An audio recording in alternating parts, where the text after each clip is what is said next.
Let's go live, and we're live. What's up, Wise Flyers? Welcome to this live stream. There are a lot of really cool card updates that I can't wait to share with you in this live stream, and I just want to go over all of them. We got some elevated sign-up bonuses, some extended credit card sign-up bonuses, some transfer bonuses, as well as a record high sign-up bonus for a card that I'll get to later on in the video. So over the next 30 seconds, while I let some people join in on this live stream, I'll tell you exactly what I'm going to talk about. We're going to talk about the Southwest credit cards with their high sign-up bonuses. We're going to talk about transfer bonuses between Amex and Chase. Got all my notes right here. And then we're going to talk about Capital One having JetBlue as a transfer partner, whether or not that's a good idea to do, especially with that 50% promotion. And then we're going to get into the Radisson 120,000 record high sign-up bonus, the Radisson Rewards Premier Card, and whether or not that's a card worth going for. So for everyone out there, let me know if you're here, who's here, where you're from, who you with. No, I'm just joking. All right. So let's get started. So I'm going to deliver all of the goods first, and then I'll get to all your questions and comments. So just leave those questions down in there, and I'll get right to it. So Southwest has the elevated sign-up bonuses are back for all of the Southwest credit cards. We have the Plus, the Premier, the Priority, all at 60,000 Southwest Rapid Reward Points sign-up bonus, and they all Southwest cards have annual fees. So we have the Plus, Premier, Priority, and we have the way that works is basically the annual fees are $69, $99, and $149 respectively, plus Premier, Priority, and then we have the Business Premier card, which is an annual fee of $99. So the reason why this is great that the sign-up bonuses are 60,000 is because it's a lot easier to get the Companion Pass now. So to get the Southwest Companion Pass, which is the best buy one get one free deal, better than any other airline, it's the best deal pretty much in the whole travel hacking game.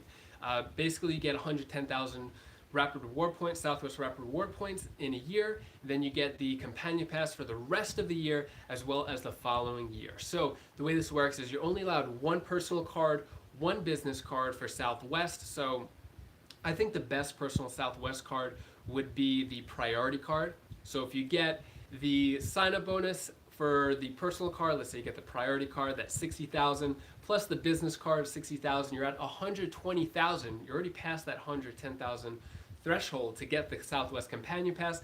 You have it, let's say you get it later on this month, you have it for the rest of 2019 and 2020. Great deal.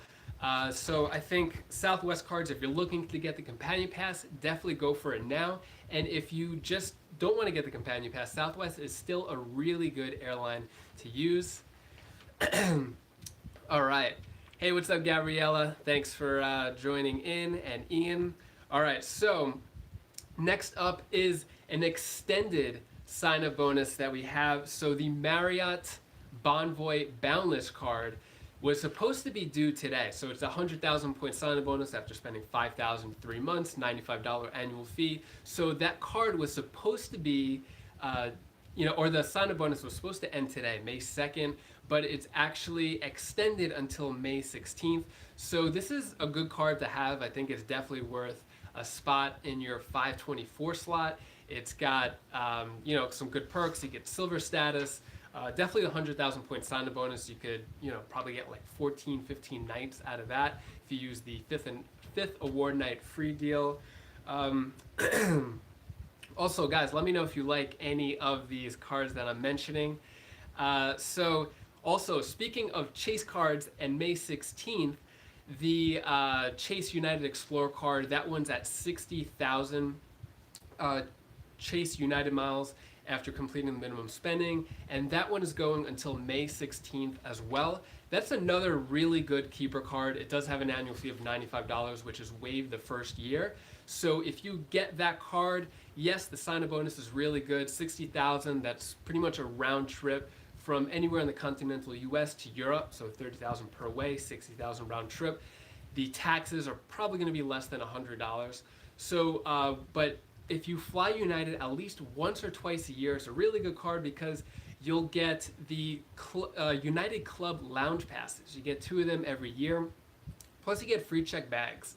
So check bags cost $30 per way per person. So if you're flying with one travel partner, that's $120 you're saving round trip just with bags. Plus, you get that lounge access. So I think the United card is a really good keeper card long term. Also, United is changing their award chart to dynamic, which means that they're losing their award chart completely. So that's going on in November. So this is definitely a good time to get the United card so you can take advantage of those perks.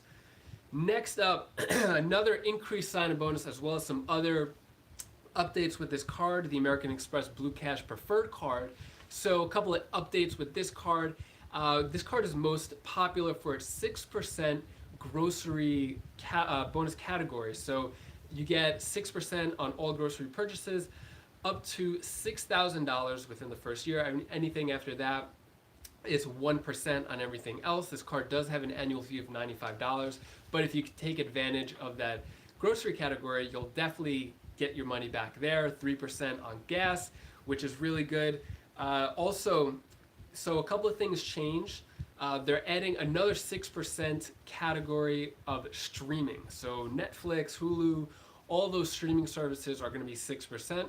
So they're definitely going to capture the market share there because no other company is offering 6% for streaming. And then they're going to add 3% for transit like Lyft, Uber, other things like that. So they're definitely getting all the millennials to, the millennials' spending habits on this card because, so personally, I wouldn't get this card just because I do all my shopping, my grocery shopping at Costco, and Costco only accepts Visa cards, so the American Express isn't accepted at Costco, which is one of the reasons why I'm not going to get this card. If it was, I definitely would get this card to take advantage of it. Also, the sign-up bonus increased, or will increase, May 9th. So at the time of filming this video, it's May 2nd. All the information came out today. So May 9th, the sign-up bonus is going to go from $200 to $250. And the minimum spending is $1,000 in the first 3 months with a $95 annual fee. So if you do plan on applying for this card, wait until May 9th until you see in the terms that it's $250. $50 will definitely make a difference. You want to keep that. All right, how we doing out there? Everyone good? Guys could start asking some questions. I'll get to that soon. A couple more things. I just want to run through a bunch of these updates of what's going on. So we got JetBlue being a partner, a new transfer partner of Capital One. I think this is, decent news. I don't think it's that exciting personally. So Capital One recently announced, I think it was December of 2018, that they're going to have all of their new set of transfer partners, and I was really excited about this. So Capital One, in my opinion, was at the kids table, and then I feel like they got upgraded from the kids table to the adults table and joining American Express, Citi, Chase for having transfer partners, but I feel like they're not fully there just because of the transfer ratios with Capital One. So let's talk about this JetBlue partnership and the promotion that's going on. So Capital One has just added JetBlue as a transfer partner, and pretty much Capital One has low transfer rates, so it's like a 2-to-1 ratio with JetBlue, but with this promotion of 50%, instead of 2 Capital One Venture Miles to 1 JetBlue point, it's 2 Capital One Venture Miles to 1.5 JetBlue points. I still don't think this is a good idea, even if you get the 50,000 Venture Miles sign-up bonus with the Capital One Venture card. Essentially you're turning your 50,000 Capital One Venture Miles into 25,000 with no bonus, right? So you're just losing half of the JetBlue points there. With the 50% promotion transfer bonus, it's going from 25,000 to 37,500, which, you're still losing JetBlue points. I don't think Capital One has their transfer program as good as the others, and I totally understand why. Just because Capital One Venture Card has 2 miles per dollar spent, and they'll never have it at a 1-to-1 ratio because of that. You know, if you were having a 1-to-1 ratio, essentially you're earning 2 JetBlue points per dollar spent, and they won't have that. So I think the JetBlue transfer partner is not really that good of news.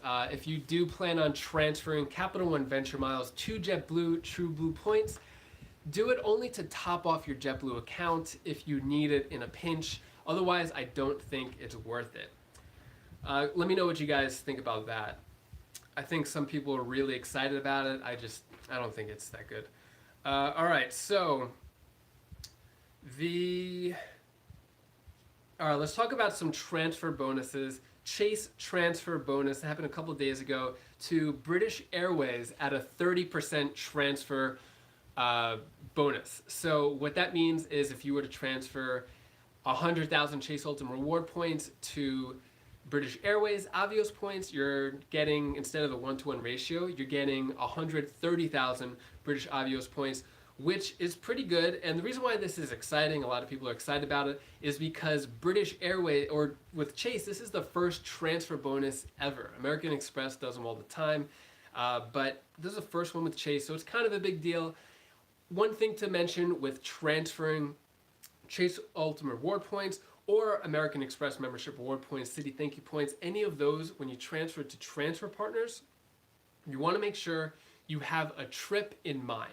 The reason why is because once you transfer it, you can't transfer it back. So once you transfer those points over to British Airways, and you decide you don't want to take a flight, you can't transfer them back to Chase. All transfers are final, so always make sure that you have a trip in mind or a plan to use the points, in this case Avios points, before transferring. Avios points, they expire after 36 months, so you know, if it's stuck in there, it's okay. But the reason why you don't want to transfer it without having a plan is because your points are a lot more valuable with the flexible point currency, such as Chase Ultimate Rewards. If you were to, let's say, put it into British Airways because, you know, everyone's really excited about this 30% bonus transfer, then your points are going to be stuck in British Airways and they're going to devalue over time. Every airline is constantly devaluing month after month.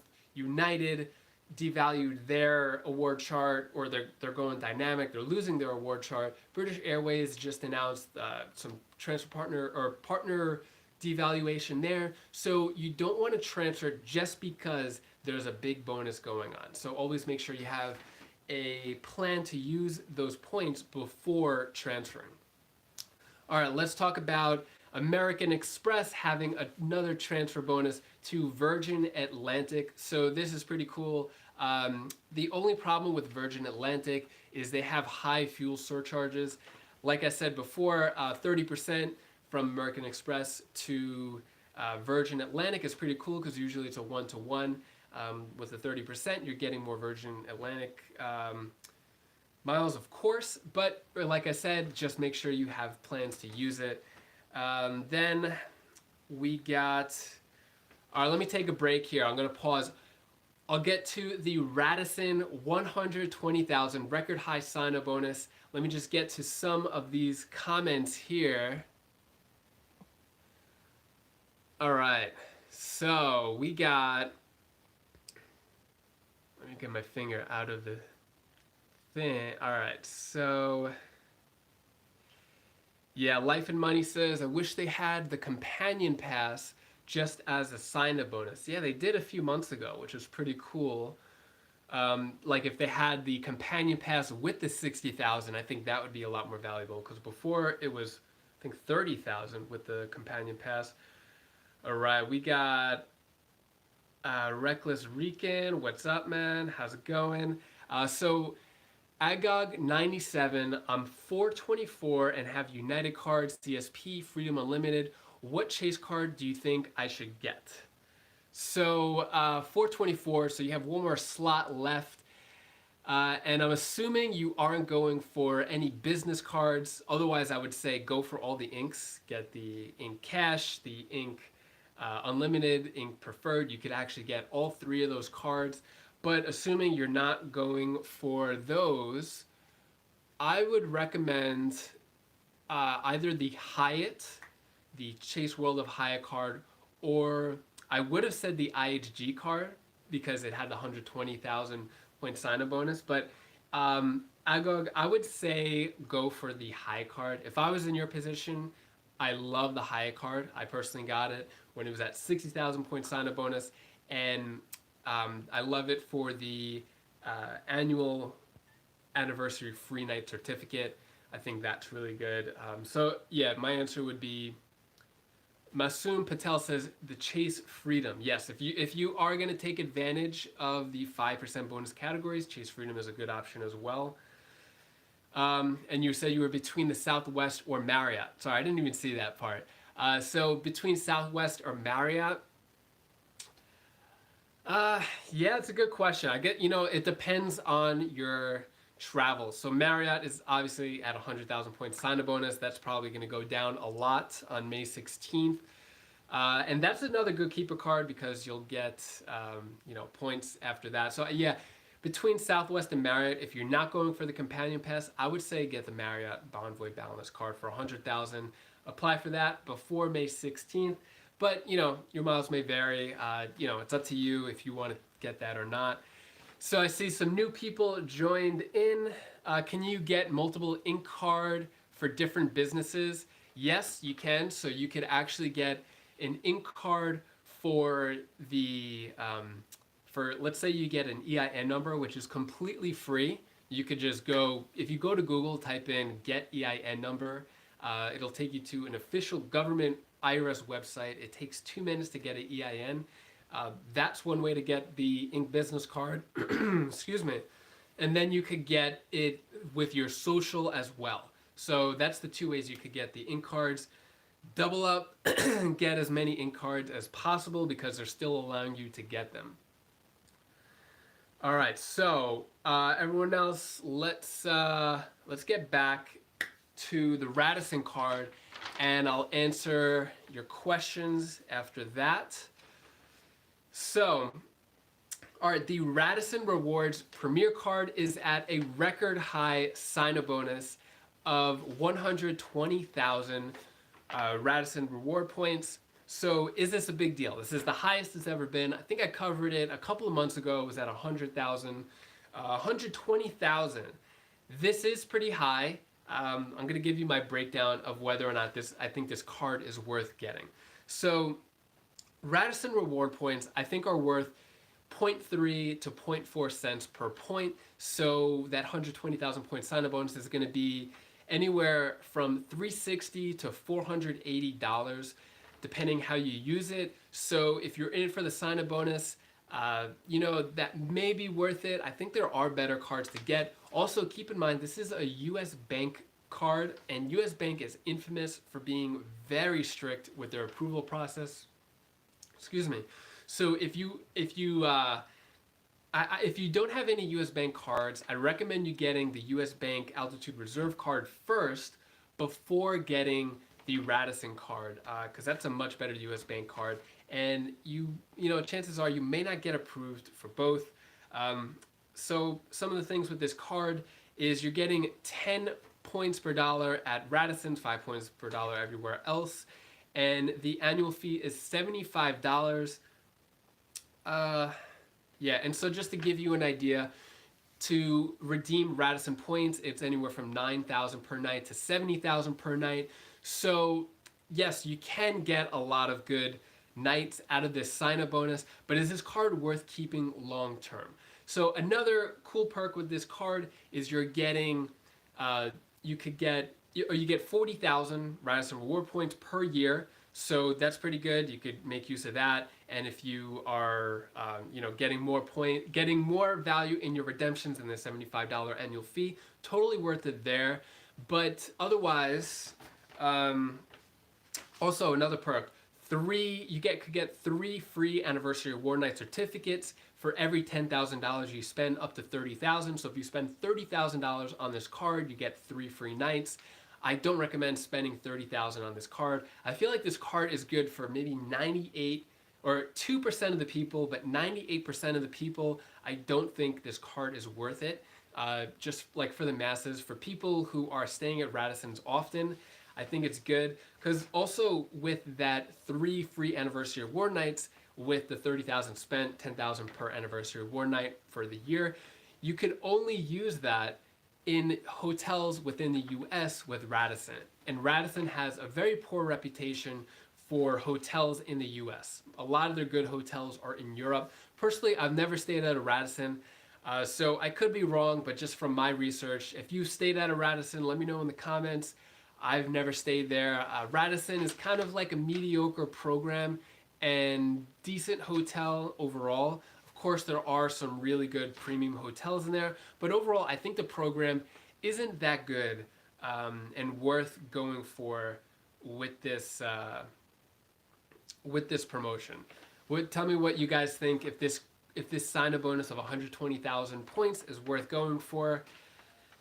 All right, let's get back to some questions. Agog97 asks, how much gap should you keep between applying to Ink Business cards? For reference, I got the Ink, oh, okay, you got the Business Ink Unlimited last month, and minimum spend is not a problem. So that's good that you got the Chase Ink Unlimited last month. So general rule is 30 days between Chase applications. So, you know, I do a lot of like consultations with people, and I'm constantly keeping track of data for what people get approved for. I've had people get all 3 Chase Ink Preferred cards, Chase Ink Preferred, Chase Ink Unlimited, Chase Ink Cash, within about 100 days. So basically, like on the 32nd, 33rd day, they would apply for it, get approved. Especially if you lower your credit limit, you'll have a higher chance of approval. When your credit, basically the way Chase approves credit cards is it's based on card limit or your credit limit, right? So let's just say they're only going to give you $10,000 in your credit limit, and you get that 10,000 credit limit with one card. And they, next time you apply for another card, they may put it on pending because you already reached that limit. So what I recommend doing, if you're not really, you don't need to use that credit line, I would always lower your credit limit before applying for a new Chase credit card. This way you'll have a higher chance of approval next time you apply for the card. So you can do it like every 32, 33 days. I recommend doing your research, making sure you know what you're doing. I feel like I don't want to tell you exactly what to do and then be liable. I want you to make your own decision. I'm just kind of giving out data points. But technically you can apply every 32, 33 days, lower your credit limit after each approval, and your chances of approval for the next one will be higher.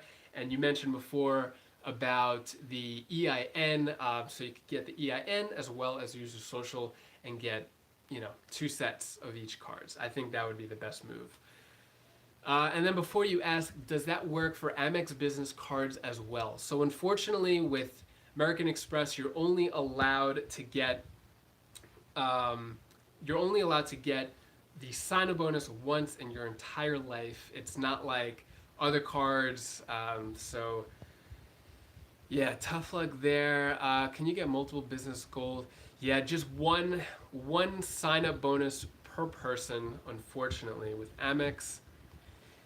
So Sabui59 asks, or says, meow. So question, do all types of bonus count towards companion pass like Southwest Dining, referral rewards for opinion surveys? So not all of those points will count towards the companion pass. So dining, yes. Surveys, I believe. I don't think referrals count towards the companion pass. Or, you know, I don't want to answer it definitely now because I'm not 100% sure on the spot. I don't want to say the wrong answer.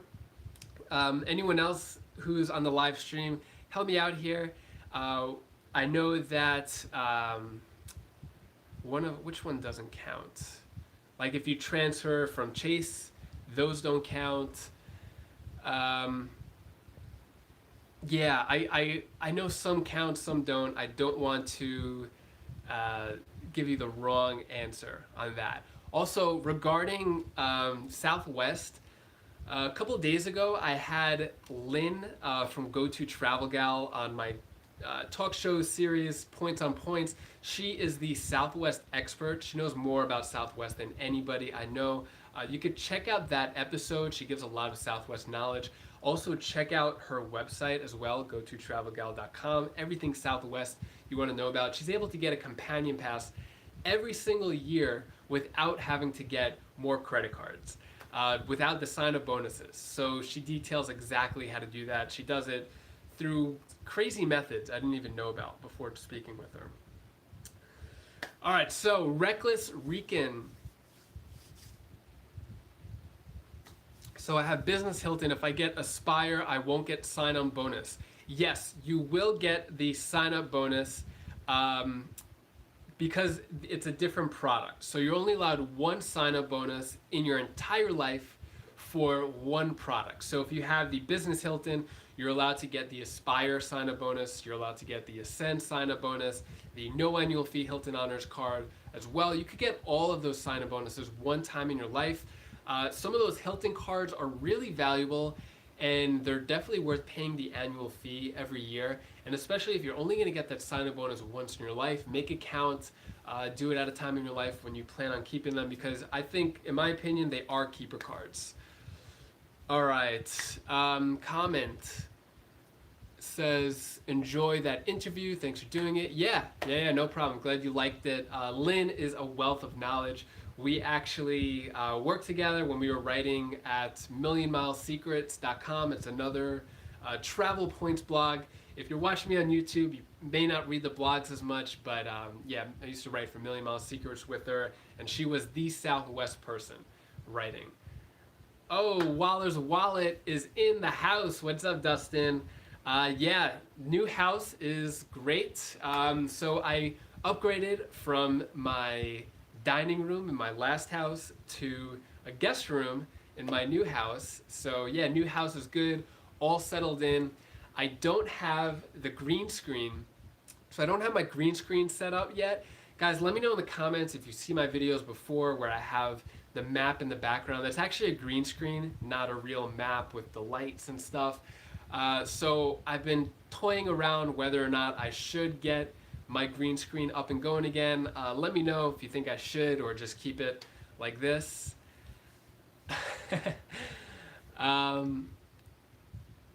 Yeah, what Rican said, Reckless Rican said, smash that like button. Yeah, okay, so Dustin, you think I should get the map? Yeah, I like that background as well. So I got kind of new lights too. I'm borrowing these lights from my friends. Yeah, so people are saying I should get the map back. So that'll be my next step. I'll get the map back. I got to set up a new green screen, the whole new setup, and then, you know, I'll get the map back in the scene. I know like a few of my last videos have just been this blank wall. So yeah, I'll definitely get the map back. All right, let's, so thank you. But yeah, anyone else? Help me out here. Yeah, anyone else who's in the chat, which Southwest points count towards the companion pass? Sabui59 asked that. I didn't want to give a definite answer because I don't know off the top of my head which ones count. Just want to make sure. Juan Senior 28, thank you for your videos. What's the minimum credit score to qualify for Chase Preferred? Great question. So I think like the general rule for the Chase Sapphire Preferred card, awesome card, great starter card, is like some people say 720. I've personally, with my experience with helping people sign up for credit cards, I've seen a 696, like kind of like around there, 696 get approved for the Chase Sapphire Preferred card. Of course, there are other factors like income, what your history, your credit history is. So, you know, I would say 696 is kind of like the lowest I've seen. Usually, I would say a minimum of 700. Most people say 720, but it also depends on other factors as well. Hope that helps. Yeah, so I would say also with the Chase Sapphire Preferred card, you know, if you want to start lower, if your credit score is lower than, you know, let's say 700, you could get some other cards and work your way up. Or I would say maybe get one other card, do a bunch of other things, become, you know, you could become an authorized user for someone who has a really good credit score. That's a good way to raise your score high enough for the Chase Sapphire Preferred. You could go for the, depending on what your score is, the Capital One Platinum card. That's a great starter card. They report to all 4 bureaus, so not just the 3. They actually report to. Okay. Spooey says income and like, yeah, 710. That's true. Yeah. So sorry. I got distracted. Capital One Platinum card reports to 4 credit bureaus, you know, TransUnion, Equifax, Experian, and I don't know how to pronounce it because I've never heard it. I think it's Lenovo, or something like that. So that's like the 4th one. That's like not really talked about too much. So that's another good card to get before going for the Chase Sapphire Preferred card. And you don't want to get too many starter cards. I know you may want to get some cards this way. You know, you build up credit and then you could work your way up to the Chase Sapphire Preferred card. But if you get too many cards, it'll count towards your 524 count. So it's kind of a double-edged sword. The more cards you get, the higher your score gets. But then you can't take advantage of the Chase cards that fall under the 524, which are all Chase cards. And you definitely want to go for the Chase cards first when you are under 524. Ooh, all right, guys. If I don't have any questions, if you guys don't have any more questions, I'll wrap this up in the next minute or 2. So feel free to ask any questions. If you like this video, give it a big thumbs up. It was fun hanging out with all you guys. I see we had like 26 people joining here. So comment asks, have you been to Iceland? No, that's definitely on my list. That's like my top 3 destinations I really want to go to. Haven't been to Iceland yet. Top 3 would have to be Iceland, Vietnam, and the Maldives. Those are like my top 3 places I really want to go to next. Yeah, but I hear Iceland is really beautiful. So where am I going next? That's a good question. So I mentioned Maldives. I'm working on trying to go to the Maldives. So I have some American airline miles. I think I have like around a little over 200,000 American airline miles. And I have my eye on the Q Suites. So Qatar Airways has a really good business class product. So it's 70,000 American airline miles per way, and to get to the Maldives. And so that's kind of what I have my eye on. That's like, I haven't booked anything yet. That probably won't be for another few months. So that's the next trip. All right, guys. It was fun hanging out with you. Is Coach less? Yeah, Coach is less. I think for Coach it's like 42,000 maybe. All right, guys, I'm gonna end this now. I kind of ran out of steam. It's like 10 o'clock at night. I had a long day with the kids and stuff, and all these activities. Wallace says, take care. You too, Dustin. Everyone, have a good night. I really appreciate the support. Thanks for hopping on, and I'll see you in the next video.